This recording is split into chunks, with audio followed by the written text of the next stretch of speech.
question number 5. My name is Jerry Dwyer from the Dwyer team, and we're all here. Francis and Barbara and Hannah, we're all here on this glorious cloudy day. So we wanted to welcome everybody. Today we thought we would start it off by discussing how realtors and what we do as realtors to help our seller clients get the best end result. I think we get asked that question quite a bit. So let's talk about that. Okay, let's talk first of all about a realtor's code of ethics.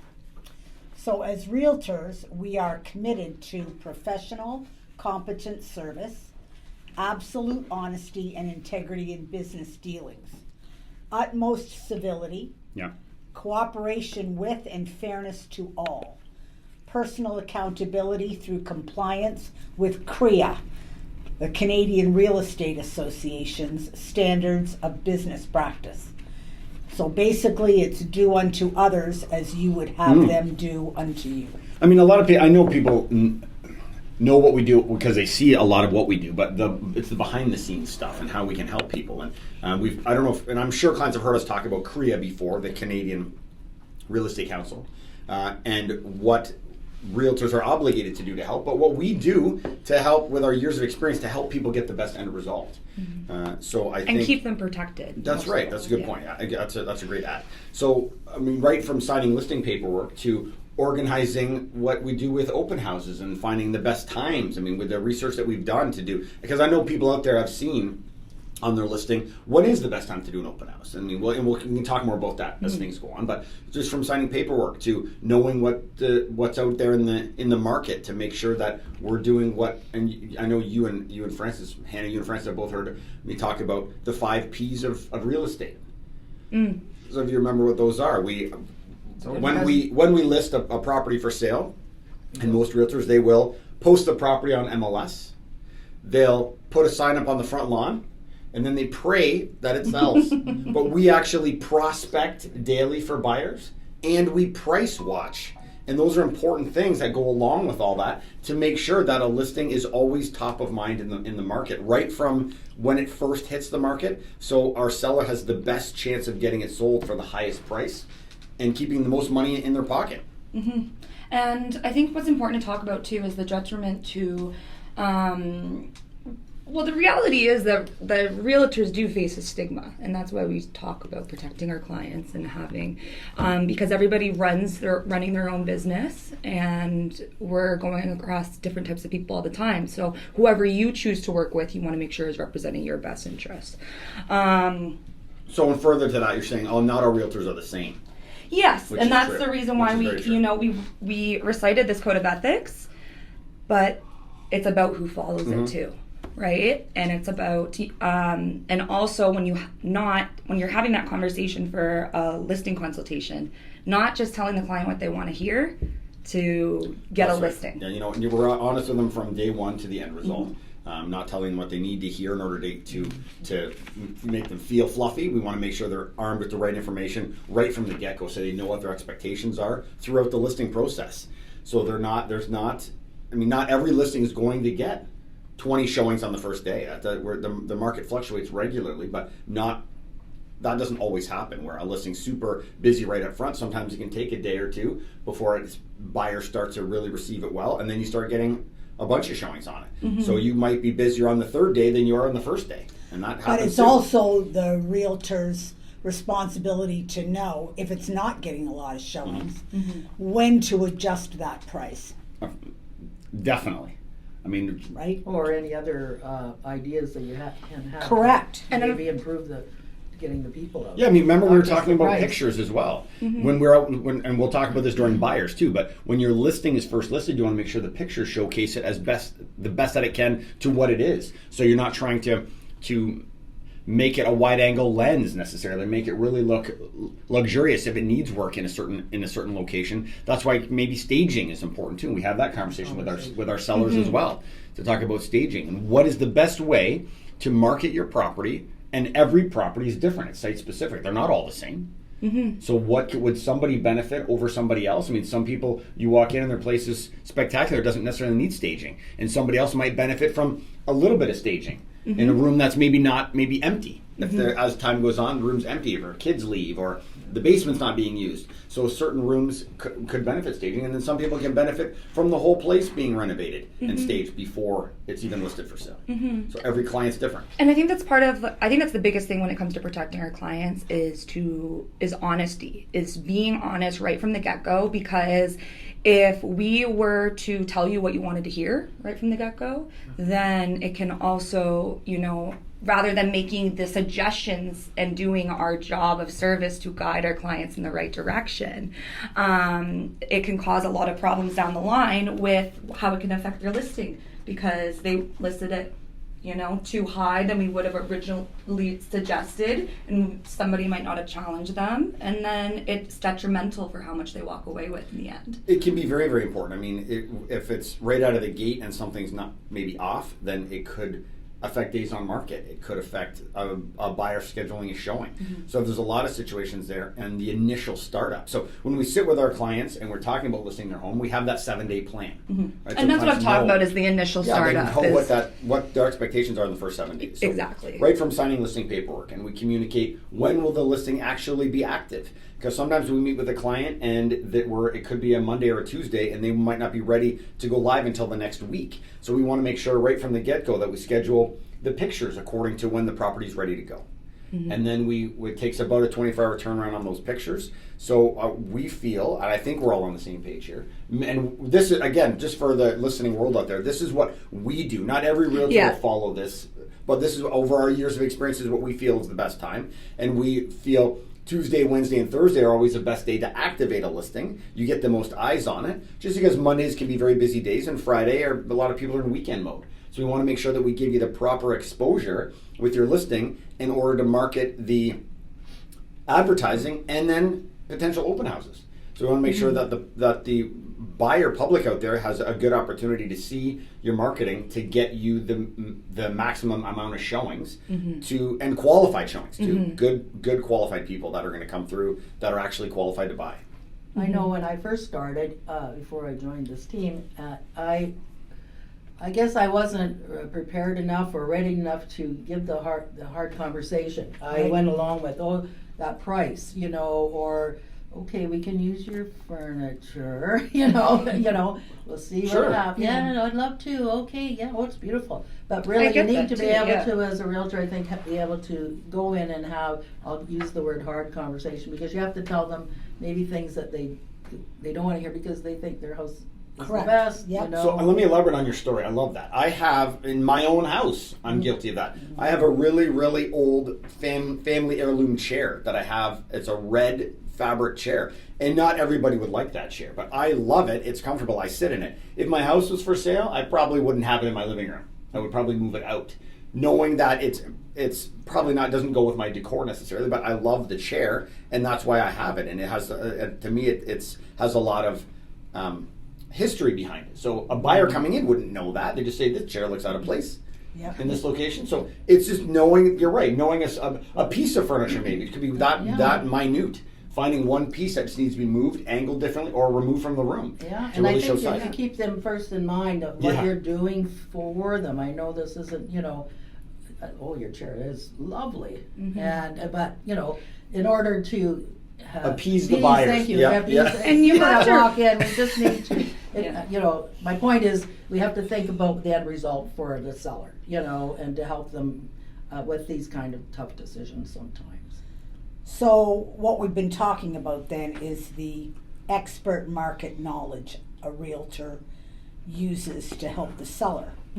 So what about our networking and marketing skills? Okay, I think that's great. So what's different from, the basics that we do too? Yeah, so I mean, we have a lot of, and I know that our sellers out there know that what we do on the public side, but we also have great communication with a lot of realtors in our network as well.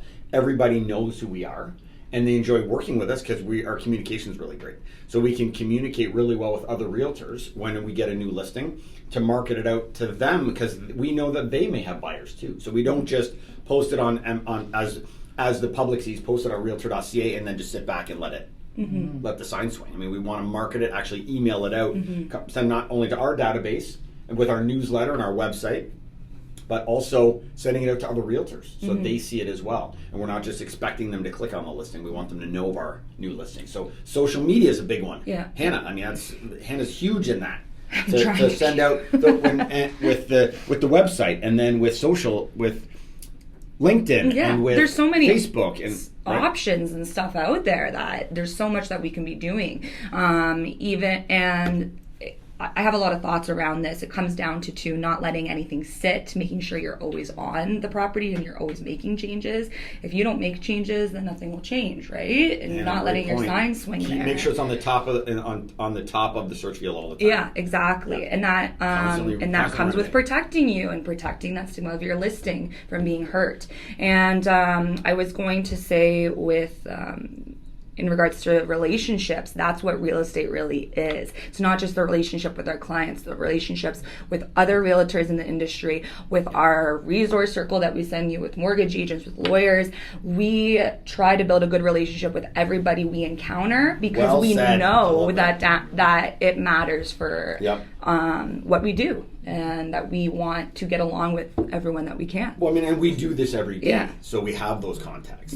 And we want to use our contacts to benefit our sellers. Yeah, and to benefit everyone we interact with. That's really the best way to explain that in the marketing. But marketing out there is of olden days is gone. I mean, I remember when I first got into this business, we were still marketing in the free press, and free press was printed and had a lot more subscribers and readership, and it's just diminished. So social networks and digital marketing is really where it's at. I mean, people see out there now. You're seeing bus benches and you're seeing billboard signs, and that's way more popular now than anything printed, really. And it's only going to get more complicated and more, the way that we reach people, there's only going to create more avenues and more opportunities to reach more people. So it's also all the time, right? That's why we're trying to stay on top of what the technology is today and take advantage of it, because it is constantly changing to the point where every time we try to post on social media, it is a new update every 2 weeks, and we're throwing our phone at the wall. How do we load this?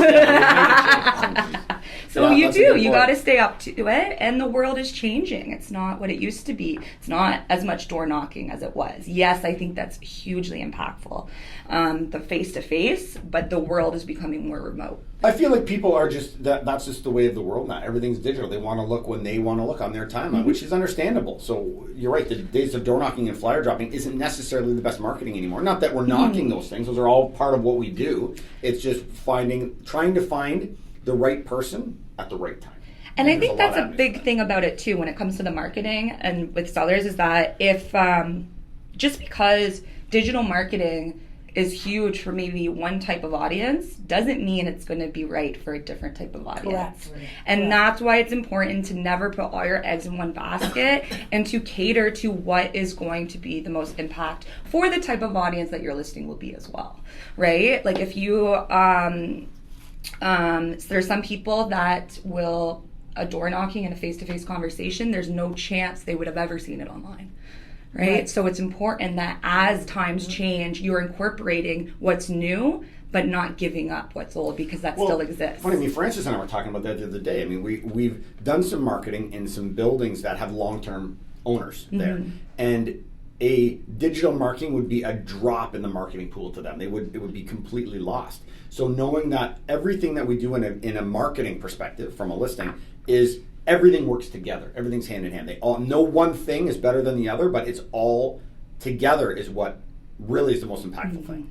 All the marketing. So digital and word of mouth and door knocking and flyer dropping. I mean, those are all big things. And those are consistent things that, realtors work when their listings are live to keep it going. Those are things behind the scenes that you're not seeing. I mean, that's really the reason why we have 1 million miles on our phone every year, is from the talking that we're doing, just constantly in conversation about it. Yeah, we couldn't do this if we weren't chatting. I really like depending on other realtors though, because right now I've got a client that has a special need for main floor bedroom. They want a 2-story, but they want a bedroom on a main floor. So I was having a real hard time finding it. I put it out on a page just for realtors. Happens to be we're talking about that local. Facebook page? Yeah. And You know, the agents were so gracious, calling and telling me stuff that they were not on the market, coming up. Very forthcoming with information. I really appreciate it, and I'm showing one of their suggestions this afternoon. So that leads us to that point. I love that. We do that with all of our listings. So right from before we get the listing signed to the coming soon, we put that coming soon out on that Realtor Facebook page, so realtors will know about a new listing that is coming up, because they may have a client that's interested in that listing, and then they can be the first ones through the door when it actually goes live.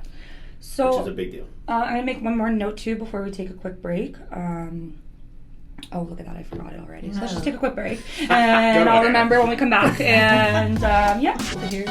Okay, quick break. We'll be right back.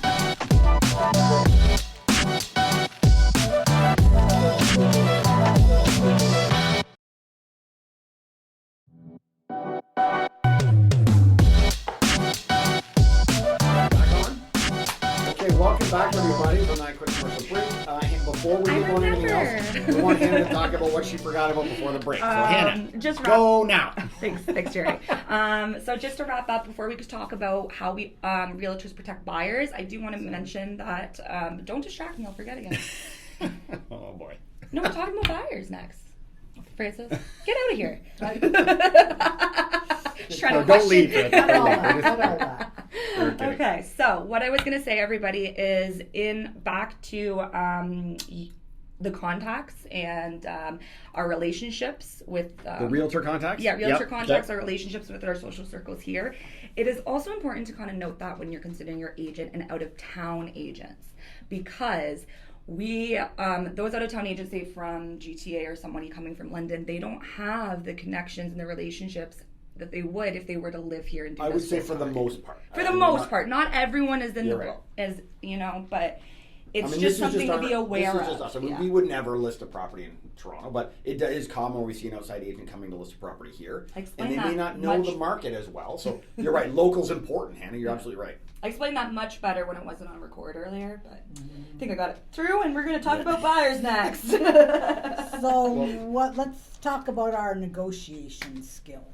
Yeah, so negotiating for let's do from that. Are we going to do that from both sides here? The negotiating from let's start from a listing side and go into a buyer's. Okay. Yeah. So let's talk numbers very quickly then. So when we're talking about a market price, or another word for it would be a list price, but a market price for your home, we always want to focus on for the area, and we look at the average list to sell ratio in price. So the average home is selling for 98.2% of list when it's marketed and listed at the right price.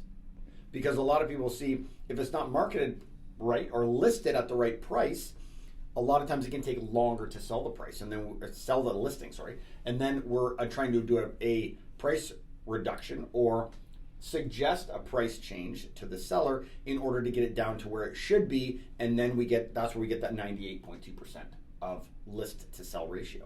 So some listings will sell. We're still seeing it out there. Some are selling above list, but negotiating is important because it could have a lot of factors, not just price, but close date is a big thing for sellers. What's staying with the listing? You guys have heard us talk about what's important to stay with your listing, from the appliances to light fixtures to whatever's going to stay there, garage shelving, and those things. It's not.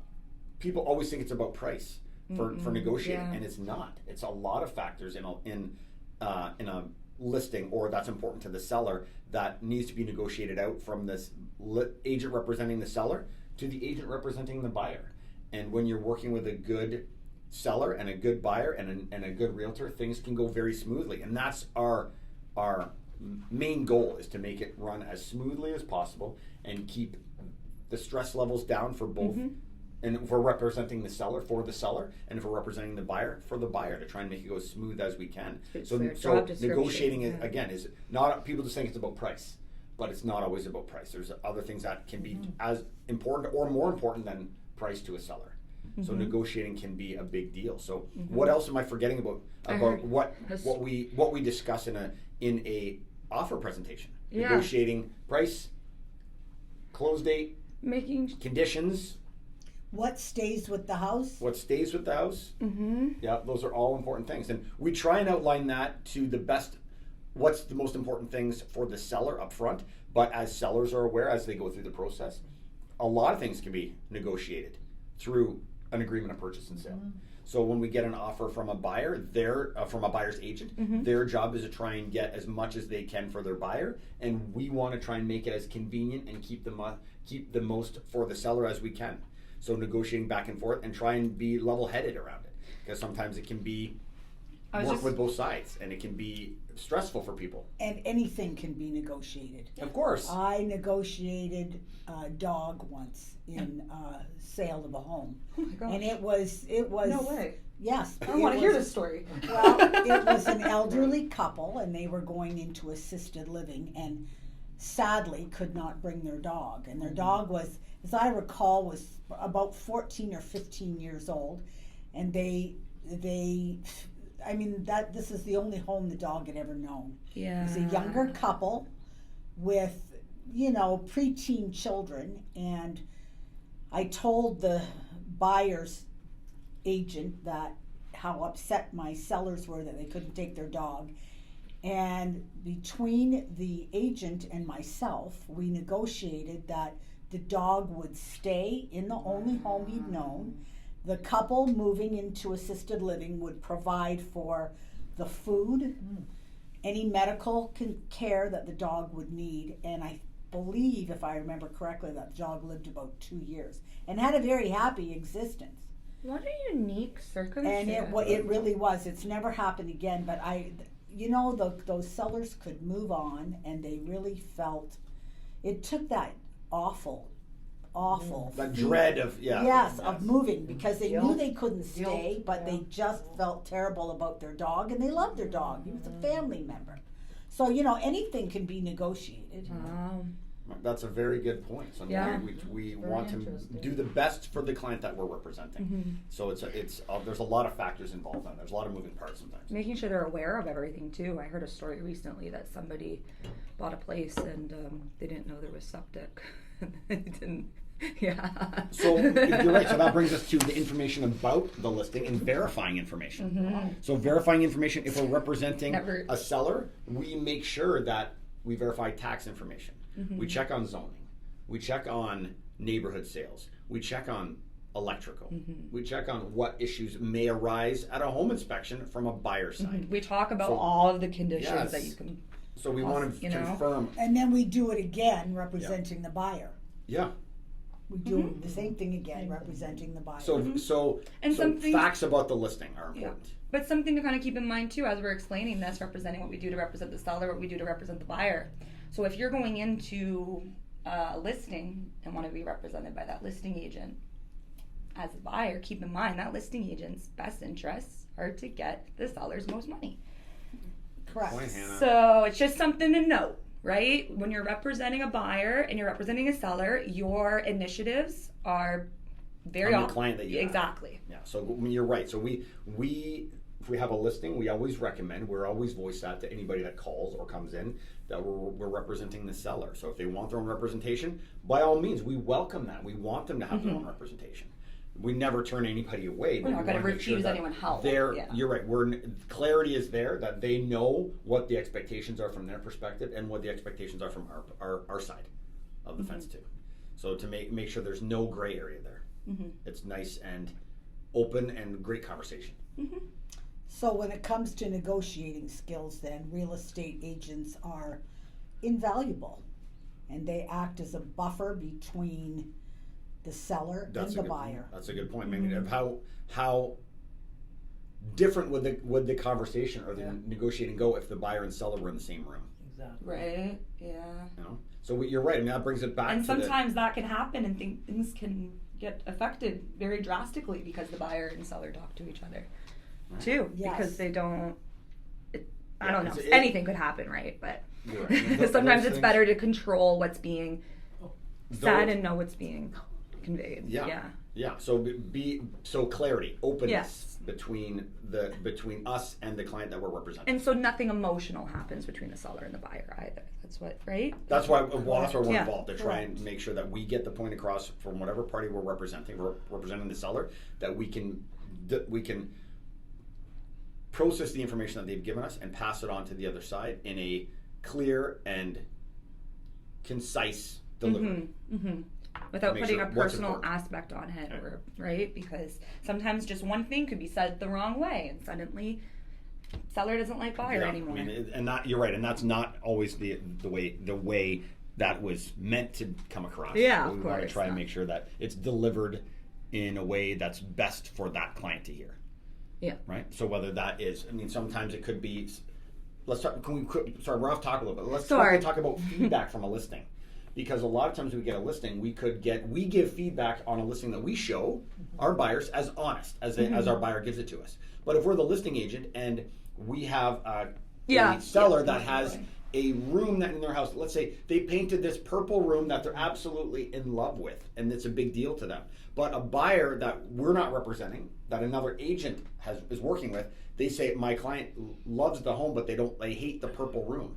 So the feedback is to our seller is, unfortunately they didn't really care for the purple paint in the room. We would never say they hate the purple room.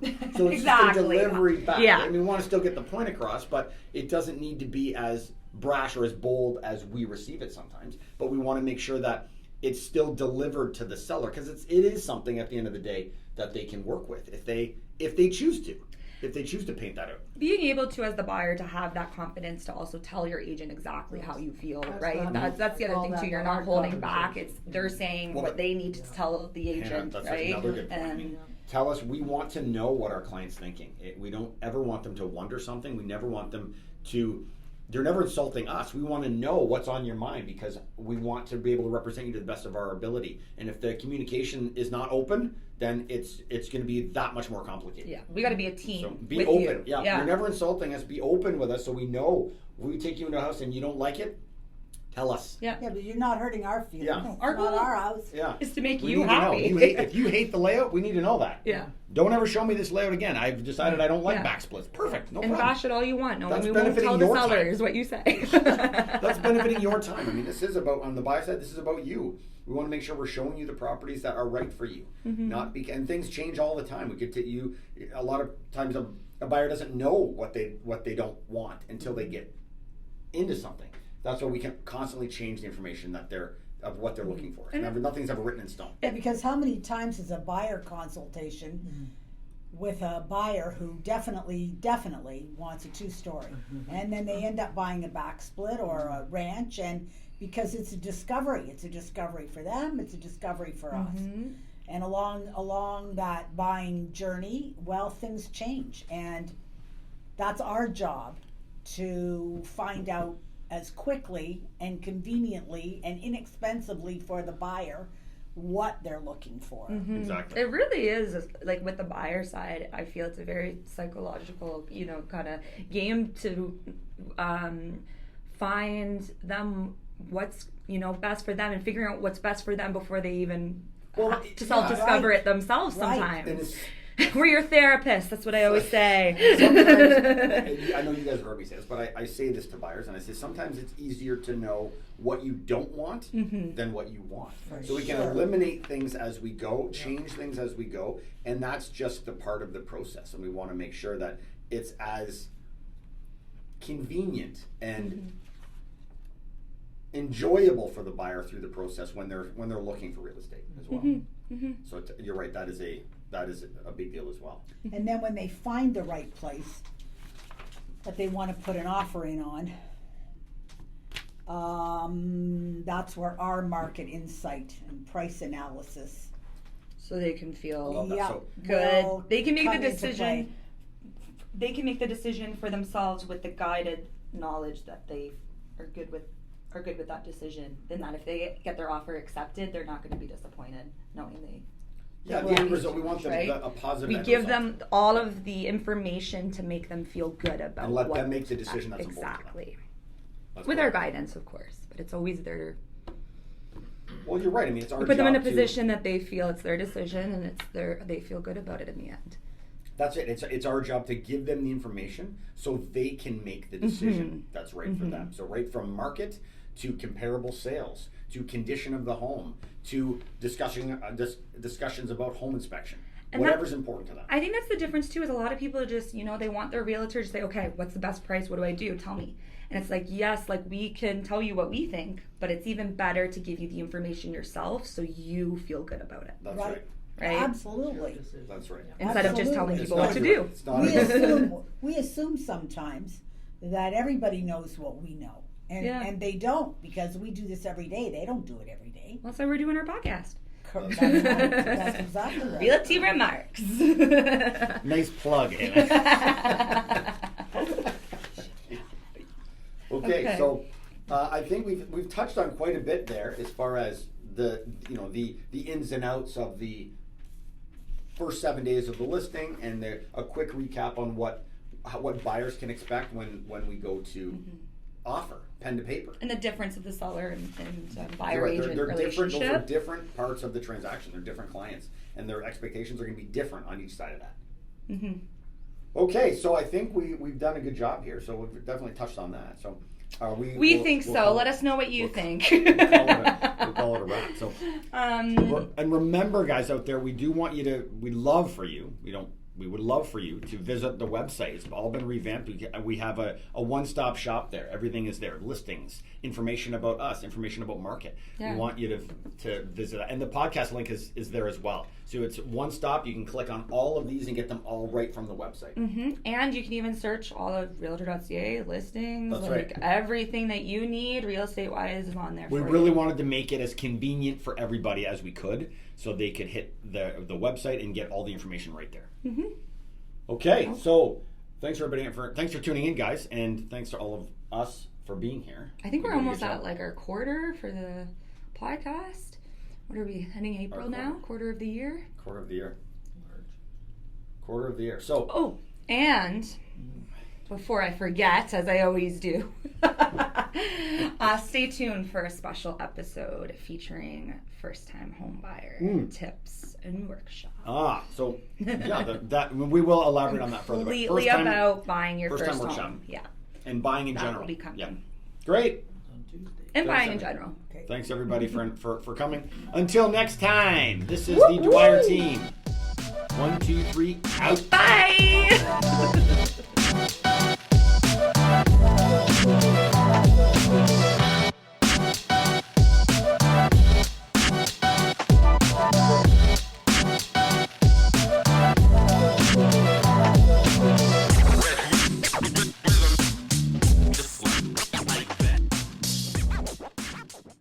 All right. Okay, just for the record, we're all watching the line. Oh, that's pretty good. I remember that one. Off. Ready to rumble, then the song plays. Oh, that was good music too. We will rock you. Rock you.